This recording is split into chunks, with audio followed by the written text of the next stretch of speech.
Morning has come, Sunday is here, and on behalf of the Unitarian Universalist Congregation of the Catskills, I welcome you. I'm Joyce White, thank you, the worship associate this morning, and I use she, they pronouns. We're pleased to have Reverend Diane Diachishin as our pulpit guest this morning. Today's Father's Day. Many of us have people in our lives who identify as either father or dad, stepdad, grandfather or husband, significant other or family or father figure. For others, this day may not have a special meaning. In the words of Maya Angelou, family isn't always blood. It's the people in your life who want you in theirs, the ones who accept you for who you are, the ones who would do anything to see you smile, and who love you no matter what. We're excited to have attendees both in person as well as virtually on Zoom. If you're a visitor online and would like to be added to our mailing list, you can put your name and email address in the chat box area on Zoom. If you're visiting in person this morning, you can stand and introduce yourself if you would like. Do we have any visitors this morning? Yes. I'm Goodman Holiday, and my wife Kelly and I just moved from Austin, Texas to Kingston. Well, welcome. Hey.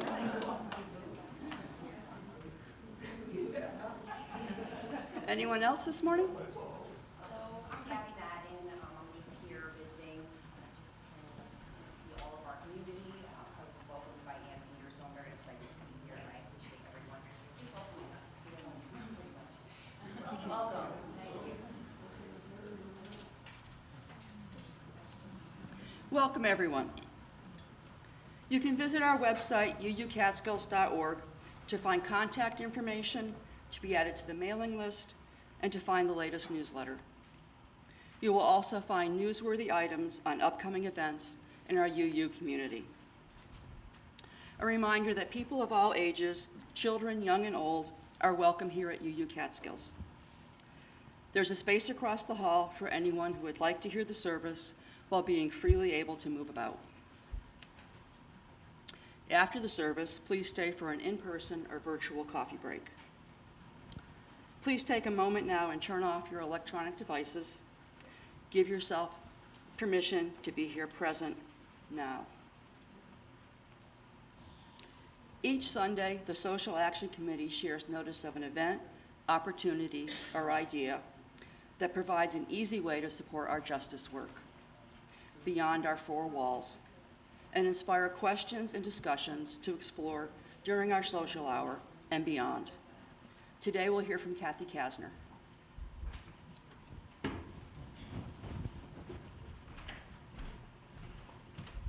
Hi, my name's Kathy, and as some of you, most of you might know, in the past we've had 12 different organizations that we donate to, one for each month, on the money we collect in our collection each week.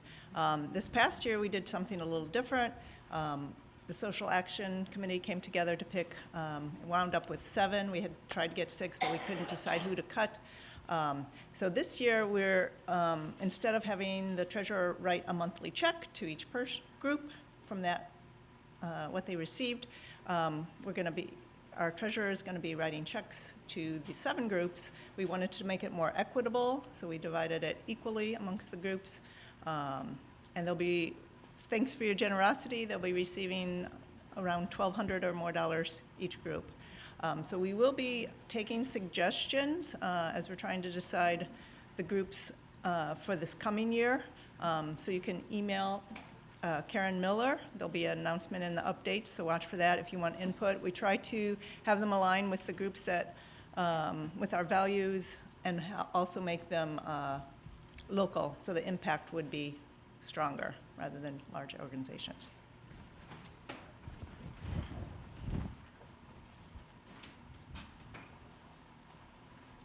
Unitarian Universalism is a religious, liberal faith that carries no creed and welcomes all seekers. Whoever you are, whomever you love, Wherever you are on life's journey, you are welcome here. We are guided by a set of principles and written sources that encompass the many ways we come to understand and know the world, the universe, and the divine. Our principles are important to us at UU Catskills, and we live our values on a daily basis. We affirm that Black Lives Matter. We are a welcoming and affirming congregation for the LGBTQ community. We're a congregational affiliate of the Ulster Immigrant Defense Network. We are an active voice in the effort to address climate change. Our sanctuary is built on the tribal land of the Lenni Lenape people, currently known as Kingston. Our prelude this morning is One More Circle by Peter Meyer.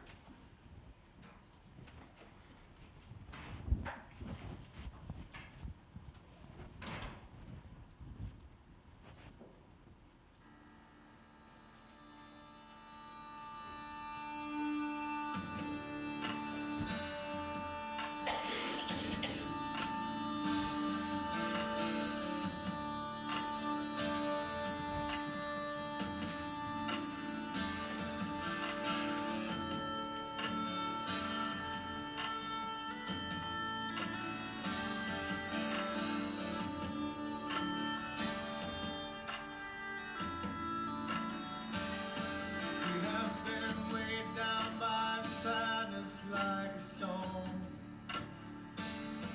We have yearned.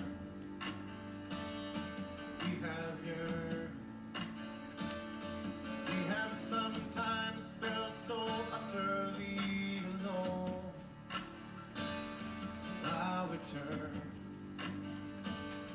While we turn,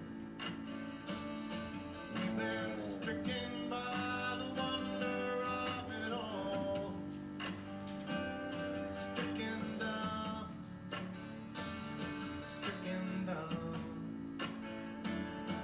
We have sometimes felt so faint we want to fall. Overcome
Robin, would you like to help with the chalice lighting?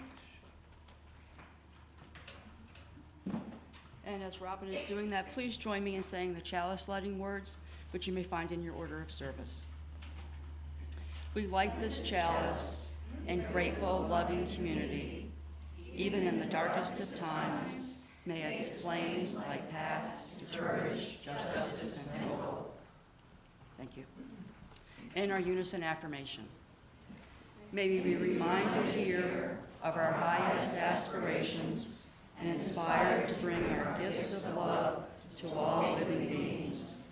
May we know once again that we are not isolated, but connected in wonder and joy to mystery and miracle in the universe, in this community, and in each other. Our opening words this morning are read by Regina Packard. Good morning. Blessed be this time together as people of the Church Universal, diverse in our searchings, but united by a common bond of love and acceptance. We give thanks today for the interconnected web of life, the holiness of the ordinary, the sacredness of each day, the power of love to overcome hatred, and the guiding spirit of truth which never deserts us. We have been brought together as people of the open covenant to care for each other and the world, and for a purpose that transcends even our own understanding.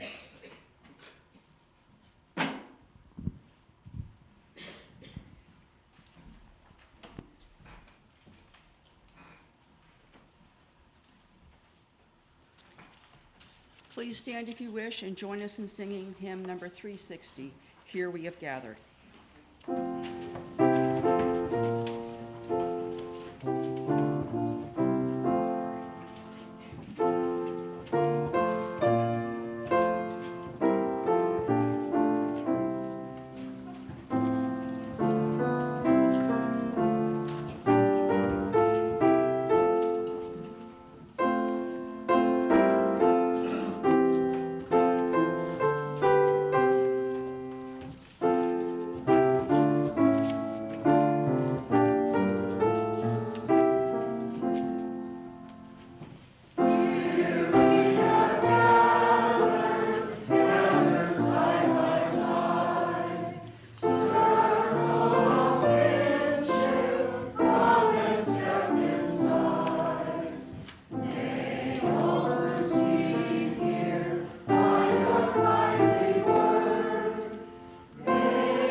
Our Not for Children story this morning is Circles All Around Us by Brad Montague.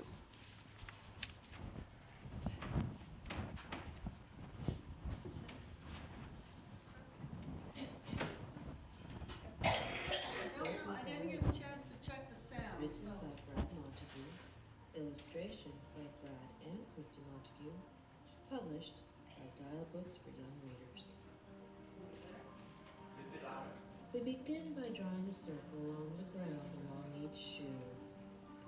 A safe little place for just one person, nobody in the circle but you.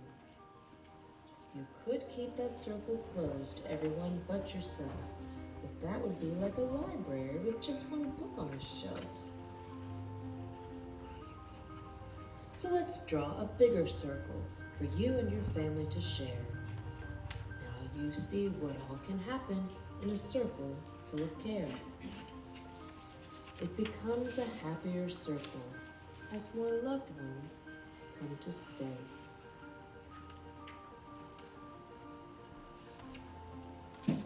And wouldn't it be even better if all of your friends could come and play?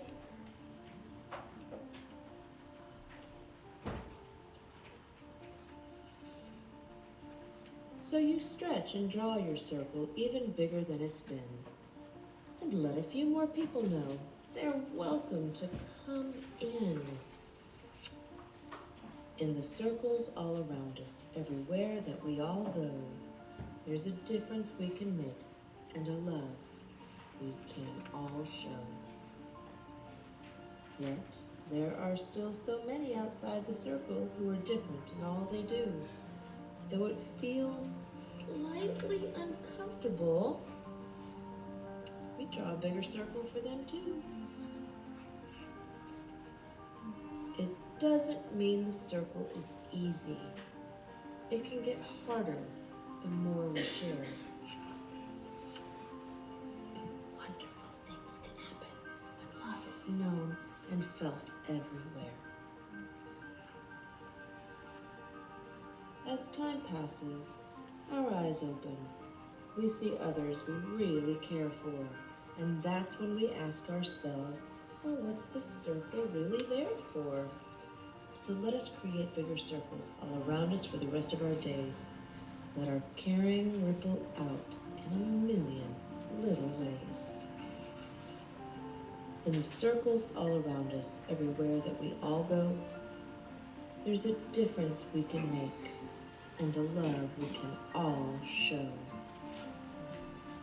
As our circles grow and grow, and we watch them wonder-eyed, remember the first circle started with just the love you hold inside.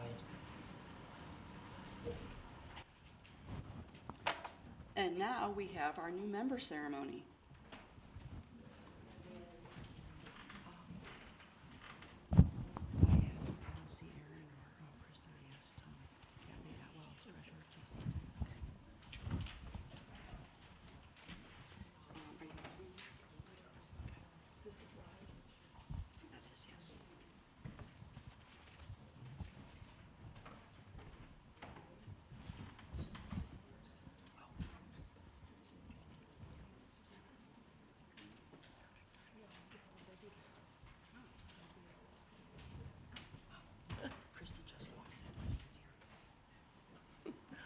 Excuse the pause, getting all our little ducks in a row, as they say. So good morning, I am Mary Evans. I have been chair of the Welcoming Membership Committee, and I use she and her. Today is a special day for our committee, and really it's a special day for our entire congregation because we are welcoming into membership 8 new members. They have joined since the New Members Sunday, which was a year ago this spring. They bring to us a wealth of experience, talent, and wisdom, as well as their unique personalities. We are fortunate to have them with us. There is a perception among some of you that all you have to do to become a member is sign the book, the membership book. But actually, there is a process in our bylaws that all would-be members are asked to follow. We ask that a potential member come to enough services here so that they have a good understanding of who we are. We ask that they attend an introductory session, which we have been calling UU 101. And we ask that they have a conversation with our minister. And if there's a year, as this past year, where we had no minister, they had a conversation with one of our established members. And they make a pledge. And then when all this is done, then they get to sign the membership book. So all of our new members today have embraced this process, and they have joined our congregation. But before we formally welcome them, Ellen Harrington has a few words to get us going.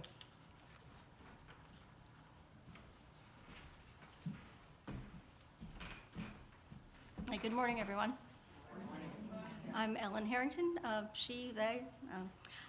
Today, we are honoring our newest members, but before that, we would like to recognize our dedicated membership committee: Mary Evans, Stu Jacobson, Ellen Harrington, Geraldine Mason, and Regina Packard, whose efforts continue all year long. We also would like to express our gratitude to everyone who supports the growth and maintenance of our thriving congregation. This includes those of you who serve as greeters, talk to visitors over coffee, explain about our activities, include newcomers in your groups, and in many ways, make our members and visitors feel welcome. We thank you all sincerely.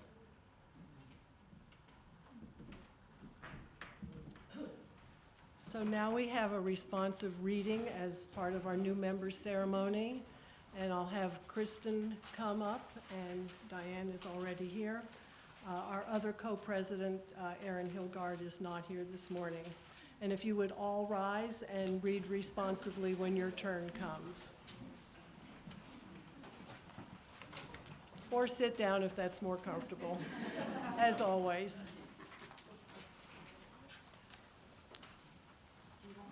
Yeah. Mhm. Yep. I'll start us off. Our newest members have attended our services, have sought to learn about Unitarian Universalism and this congregation, and have declared their intention to be a part of this congregation. We enthusiastically affirm their commitment to our shared mission of diversity, community, growth, and action. And we now ask the congregation for your support of their membership. We welcome you to our community. We are grateful to get to know you, to work together for justice, and to live together in peace. We encourage you to participate fully and joyfully in the life of this congregation, volunteering when there is work to be done, and resting when you need to rest. We ask you to speak your truth in love, help others, and call on us in times of need. So now we ask you, will you join your strength to ours?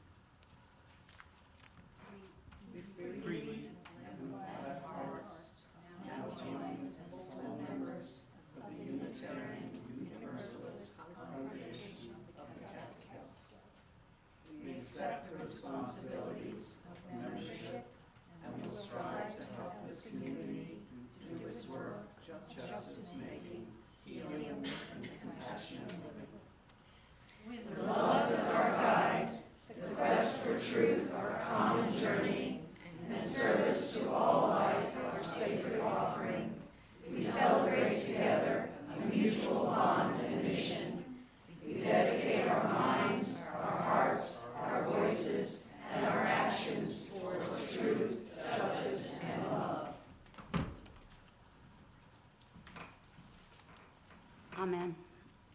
And now let us begin again the work that love calls us to do, promoting diversity and fairness, growing in understanding and commitment, and building our beloved community. Welcome, new members.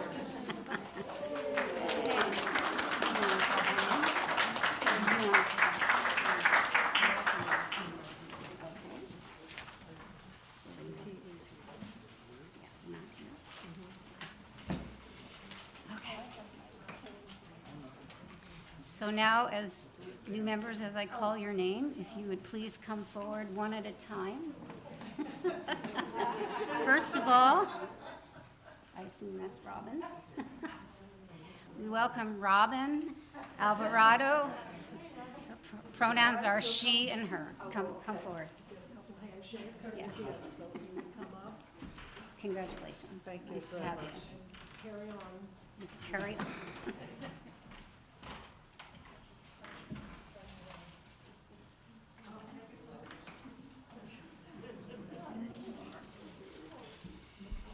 And Jesse Carell, whose pronouns are he and him, and Jeannie Morin, whose pronouns are she and her.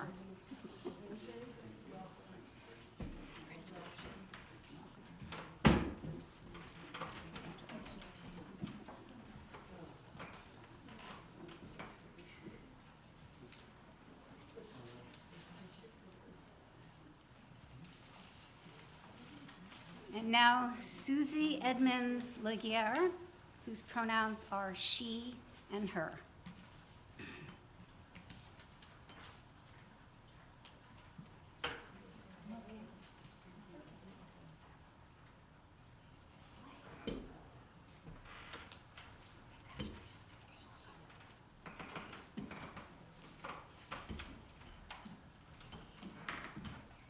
And, yep.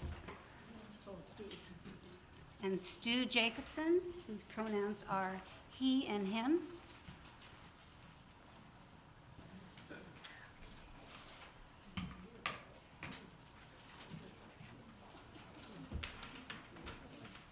Welcome.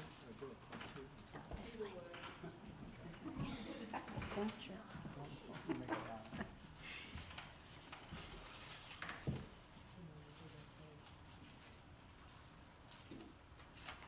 And Karen Wicks Lindsay, whose pronouns are she and her.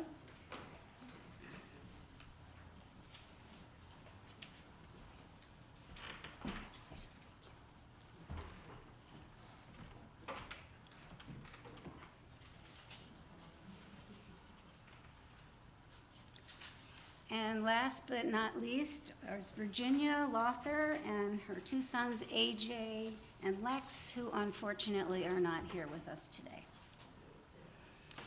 And we have one more person, David Bennett, who is also not here. So, welcome, new members, and really happy to have you here.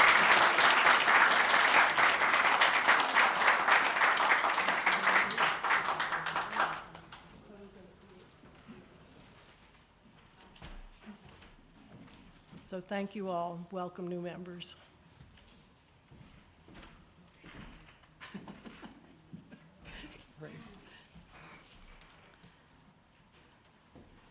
Nature is always telling the story of the individual and the collective. Every solitary blade of grass in a field of 10 billion grows only to its own inner rhythm, dances out on its own terms, its own relationship to the sun and the rain, motion and time. And also, each blade is the meadow, and the meadow is it. And not just the grass, but all the wildflowers and lichen and bugs and clumps of dirt and everything else. Even the little purple flowers that ought to be in some other field, according to someone's reckoning, a reckoning of which the little purple flowers, while dazzling with their beauty, mind not one whit. Nature is always telling us the story that to live alone and together is a glorious and chaotic adventure. Here in the congregation, we live that story according to our human nature. We are not asking you to change who you are, to sacrifice one smidgen of your own peculiar glory. We are saying, look to the meadow of which your glory is an integral part. Be aware of those around you. Nurture your awareness of the beauty of difference. Do not mistake your own worth for a dogmatic stamp upon the world. Make room sometimes for the dance of your neighbor. If the breeze calls you to it, dance along yourself. Give of yourself, which is not to say take away any part of who you really are, but to live yourself out more expansively. Stretch to the heavens with a selfless joy, letting go of all that clinging, knowing that you are the meadow, you are the earth, you are the lover and the beloved in this beloved community of all life. You are fully and utterly yourself and beyond yourself.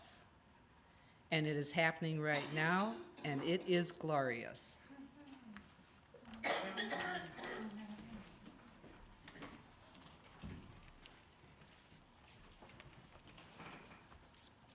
It's now time for our offering. You can give in several ways. Drop something in the basket when it's passed.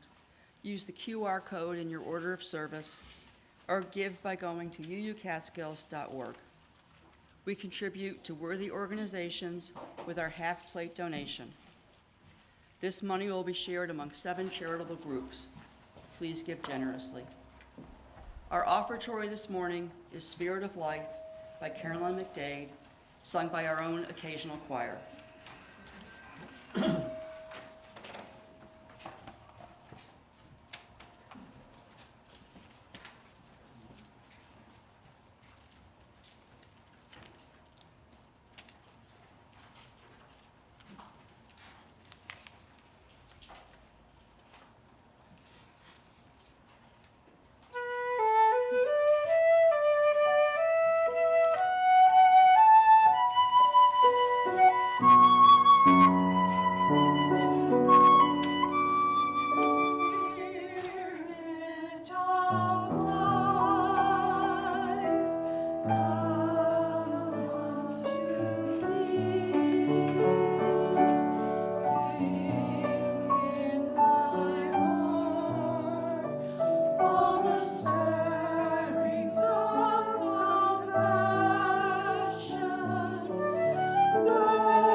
We thank you for your gifts.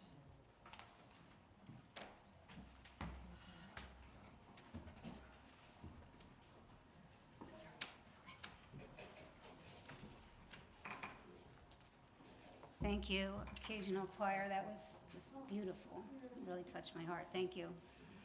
Can everybody hear me? Okay, good.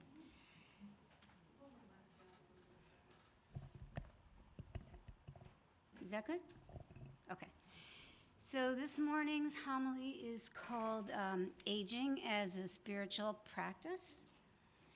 And we'll go over a few steps that maybe we can maybe incorporate or look at as we all age or grow older, and kind of a different way to reframe aging with purpose and joy and spiritual courage.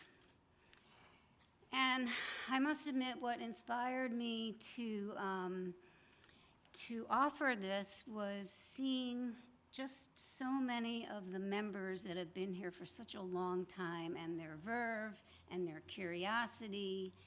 And just to mention a few, Margaret Sellers, you've been an inspiration to me, and Vic Melville, you've been an inspiration to me, and Don, you've been an inspiration. Just a few of our members that have been here the longest time, and of course, Jenny, yes.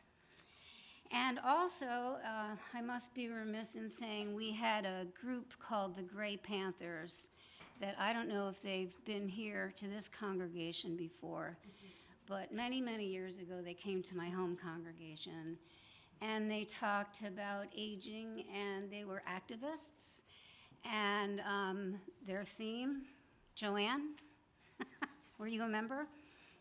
Okay, they're a wonderful group. And they turned my head around to discrimination and all the issues that are faced as we age. And I knew that I was definitely looking my age when a little boy was yelling at his mom, and his mom almost ran over me with a grocery cart. And he's like, "Mom, Mom, watch out for that old man." And it wasn't the man, it was the old. I thought, okay. I'm aging. I'm withering. I'm shrinking, as Geraldine said. There's a wonderful book called Composing a Life that was written by Mary Catherine Bateson a few years ago, and she talks about aging as the second adulthood. And she talks about it's really a time to reinvent yourself, if you will.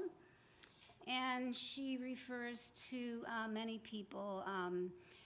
There was a person who had worked as a boatyard worker for many years, and he became a silversmith and a CEO president. That the role that he really, really wanted to fall into was being a grandfather. So the idea of really deeply finding even more purpose and more meaning to our lives as we age. And she calls it that active wisdom age. And she talks about Betty, I'm thinking of Betty and the Baby Boomers, a band. The baby boomers, and the idea that we've lived through many different movements, like the feminist movement and the liberation movement, and that can provide a unique lens that you can kind of see the world through.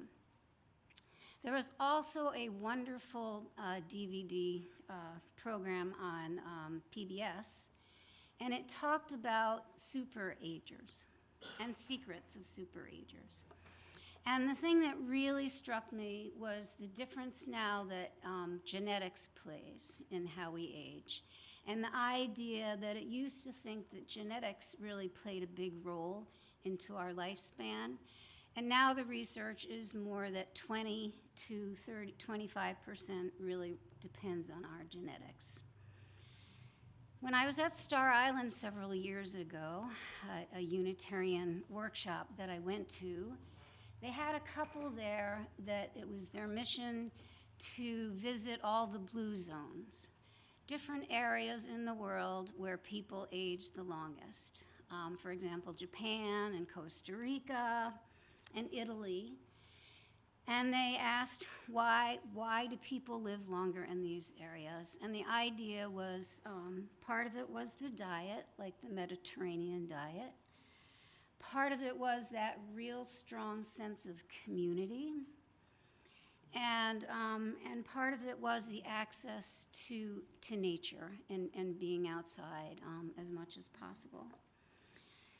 And then, of course, the idea of your own physical self and the idea of getting out, taking care of your body as you age, whether it be yoga or hiking or whatever practice keeps your body moving.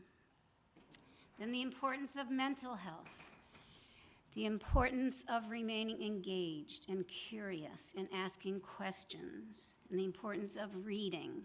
And I feel like I'm preaching to the choir in some ways, because I see so many people in this congregation doing those exact same things.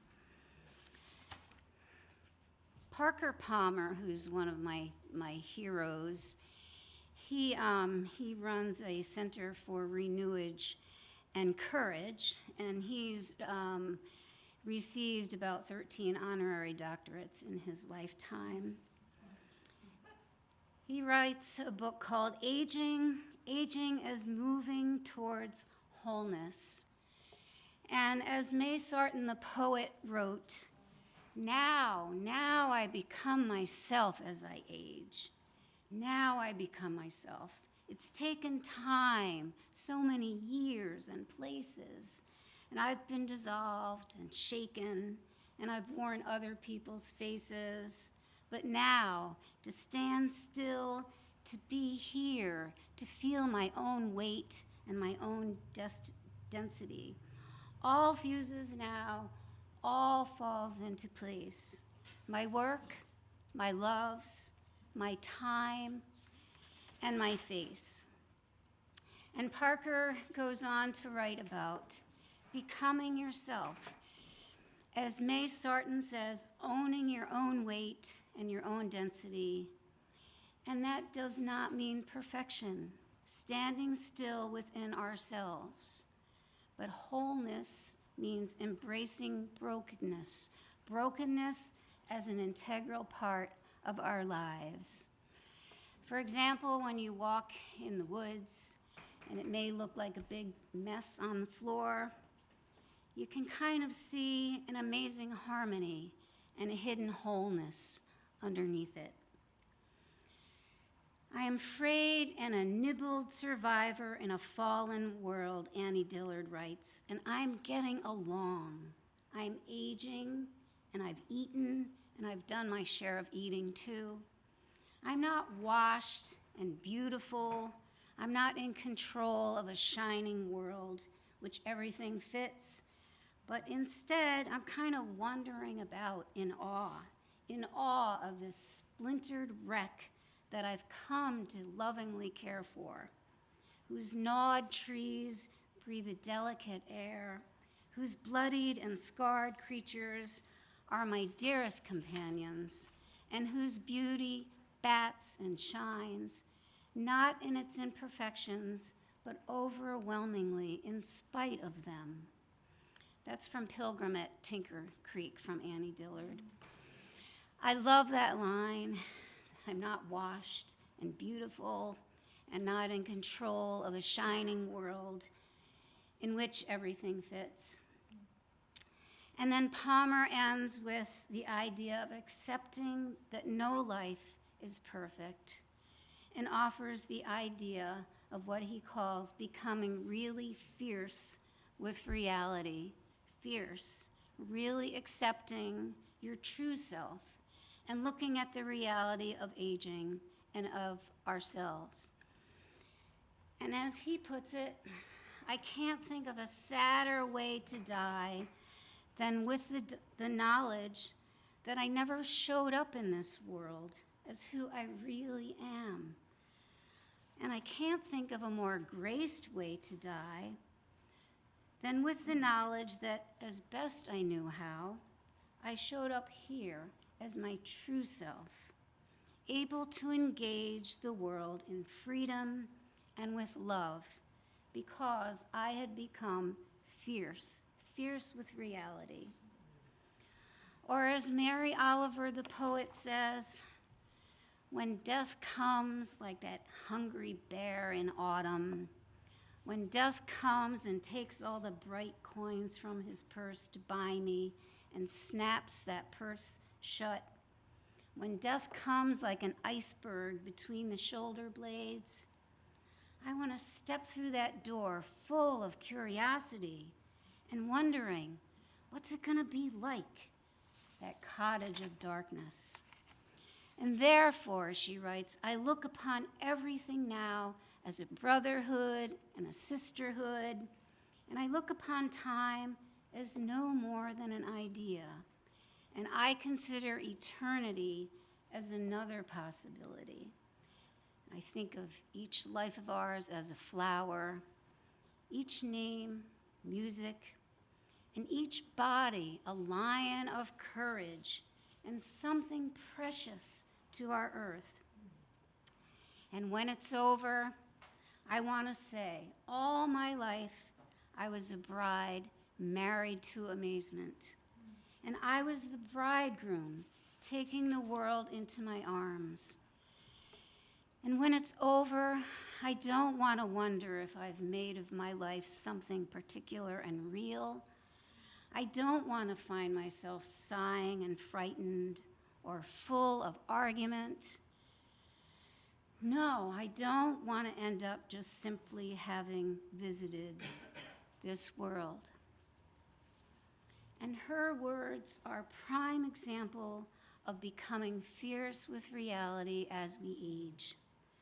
Coming to terms with the sole truth of who we are, not being preoccupied with status or being preoccupied with wealth, just heeding the dictates of our soul, our complex and often confusing mix of darkness and light.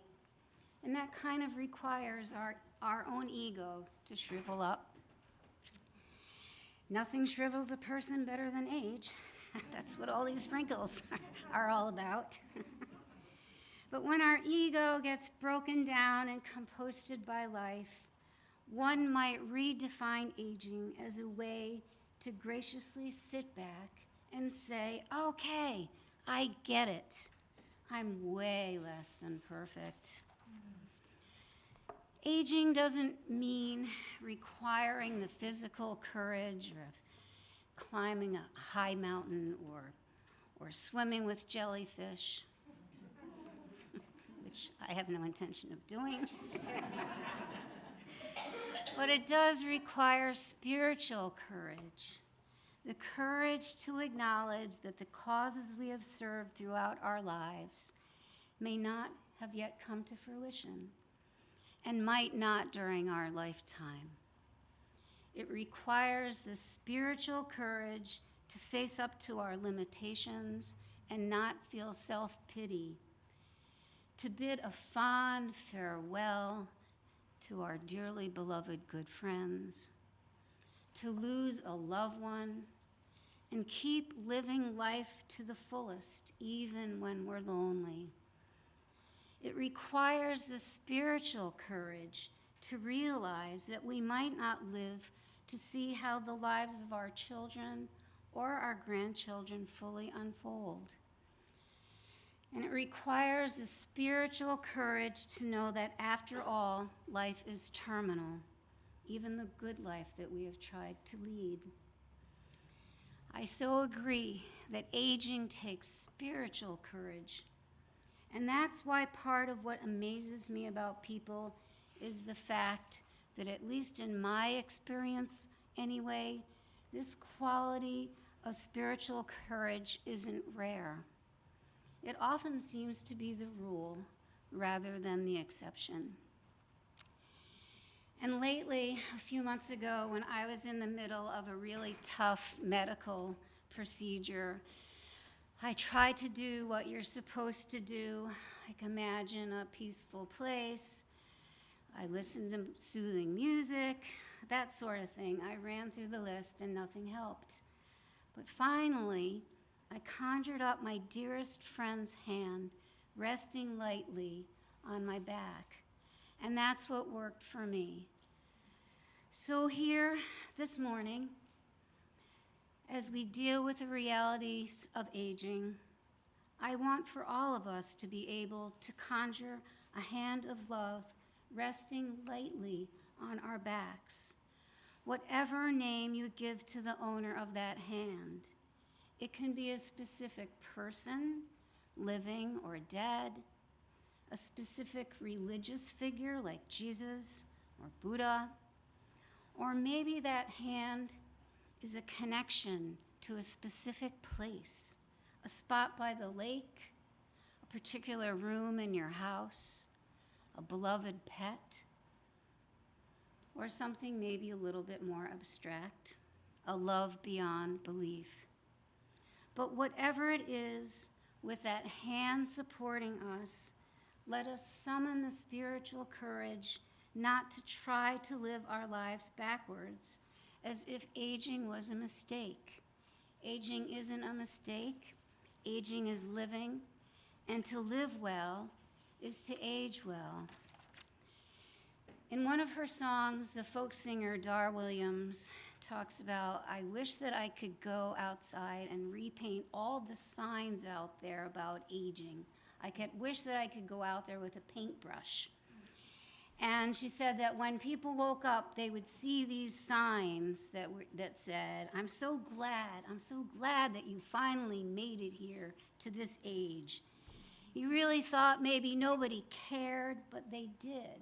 I could tell. This is your year. It always starts here. And oh, you're aging really well. So whatever aging looks for you, may it be so. Thank you for your kind attention. And I wanted to end with one of my favorite songs. It's written by a Unitarian songwriter who she didn't start writing until maybe her 60s or 70s. Her name is Malvina Reynolds. And her song is called There's No Hole in My Head. So please join me. I think the words are going to be up there. I'm going to grab my guitar.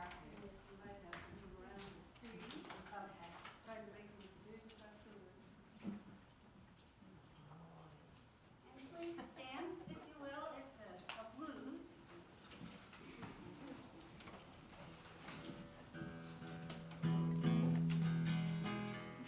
Oh, can you see the words yet?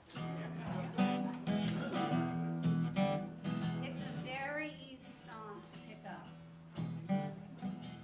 Everybody thinks my head's full of nothing, wants to put special stuff in, fill the space with candy wrappers, keep out and revolution, but there's no hole in my head.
Sunday service, ministry was asking me, are you sure you want to end with that song? And I just like that song, you know? What can I say? I know it's silly.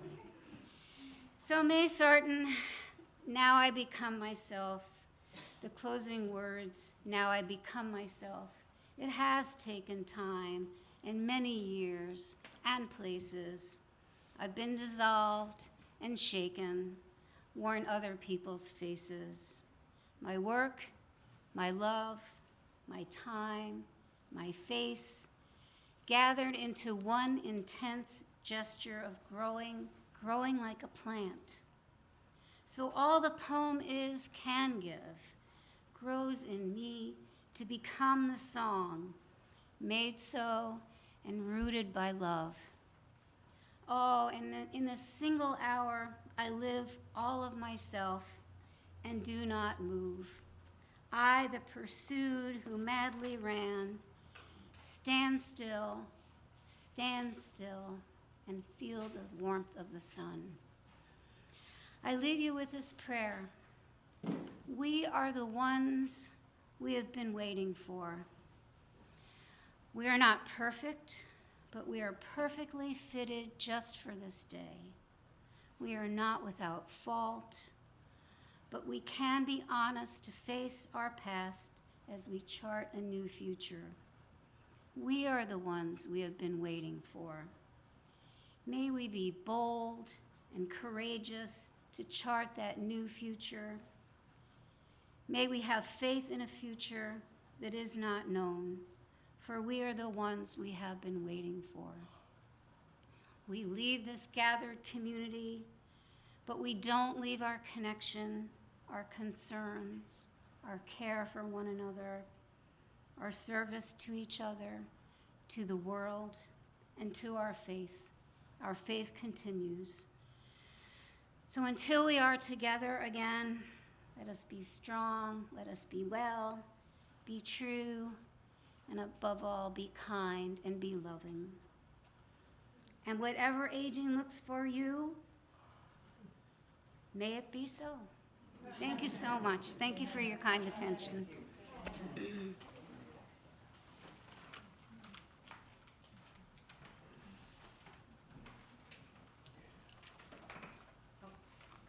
Please follow along in your order of service as we extinguish the flame. We extinguish this flame,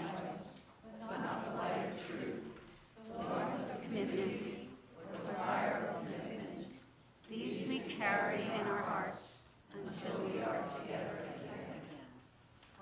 From you I receive, to you I give, together we share, and from this we live.